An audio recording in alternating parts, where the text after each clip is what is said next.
Another terror from the Russian Federation, the development of events at the front, as well as the main news of the last day.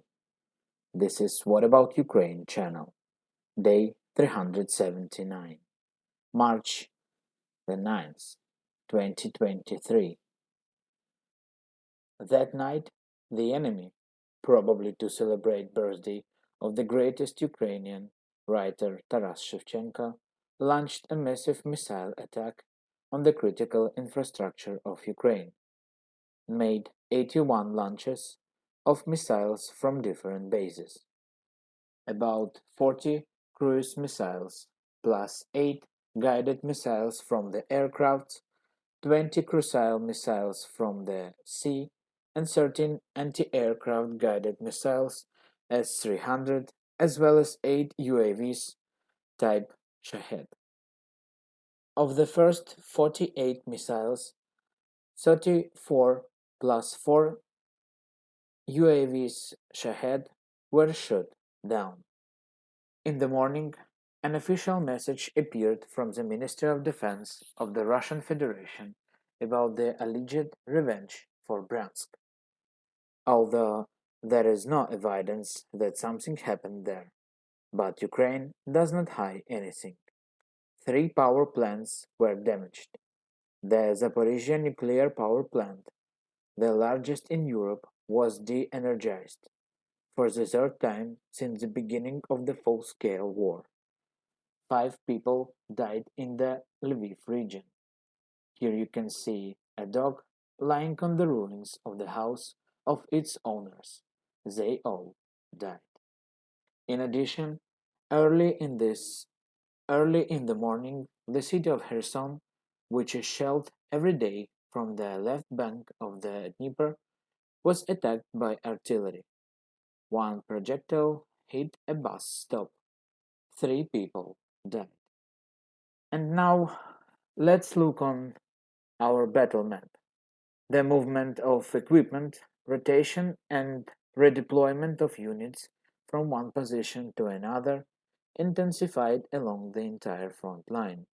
Attempts by the enemy to attack the positions of the armed forces of Ukraine have been renewed almost everywhere. So let's move along the map. First, we will look on Kharkiv-Kupyansk direction.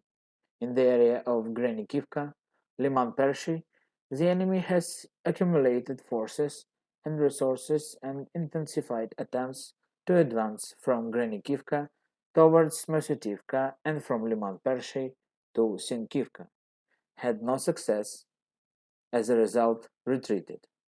At night, Kharkiv was attacked by a total of 13 S-300 missiles that were launched from the territory of the Belgorod region of the Russian Federation. Ukraine does not yet have the power to defend from these missiles. Now let's go down and see Svatove-Limansky direction.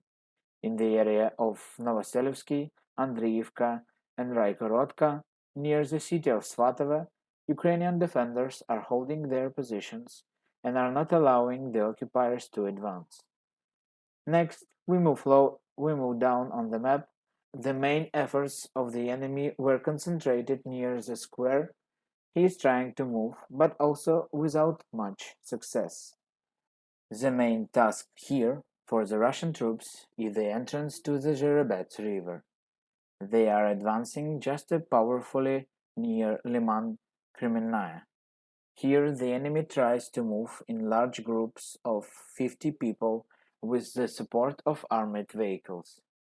Chervonopopivka, Yampolivka, Zarichne, a large group of occupiers along with a dozen armored vehicles was destroyed near the forest of Kreminna. A little further down we will go to Bilogorivka. Here even the Russians confirm after dozens of fakes that they have already captured everything. Today information appeared from their social networks. For more than 2 months, all attempts to attack the city have not ended in success, and they have to retreat. Then we go to Bakhmut direction. Here, on the northern face, north of Soledar, the Wagner Group and regular units of Russian troops have been trying to move towards Razdolivka, Vasyukivka, and Vesely for several weeks. In the last week, about 1 kilometer has only partial success. To the west of Soledar, the enemy is trying to expand its geography in this direction, moving towards Orikhovo-Vasilievka, Zalesnyansky, and Dubovo-Vasilievka. Further, a little lower, the enemy continues to try to bypass the positions of the Ukrainian defenders near Hromovo and attack Bogdanivka, but also without any success, so they have to retreat. Having many failures in the city of Bakhmut, the enemy tries to create a looming threat, although even the last one they also fail.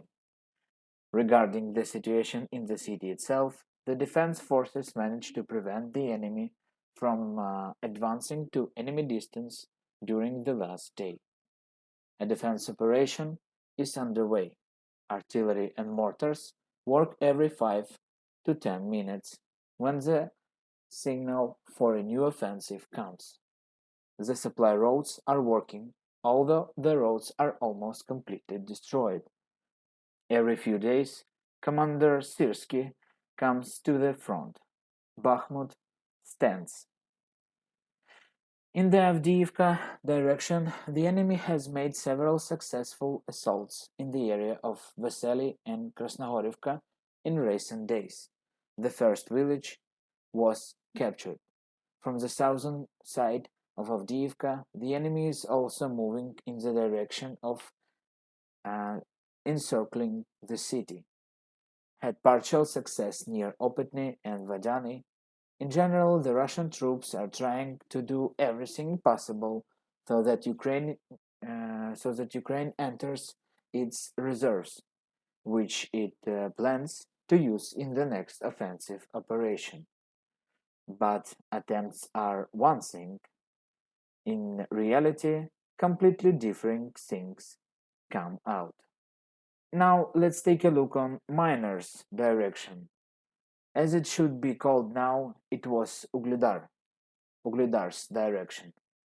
Here, the Ukrainian armed forces are increasingly using FPV drones that help destroy enemy vehicles. Near Vuhledar itself, the enemy has accumulated additional units, but even with them, nothing works at all. There is also a lot of information that the enemy is transferring more and more personnel and vehicle to the Zaporizhia direction because it believes that this is where the Ukrainian army, which is already completing the training of 60,000 fresh reserves who are being tough to storm and retake, this personnel is receiving the most modern Leopard tanks.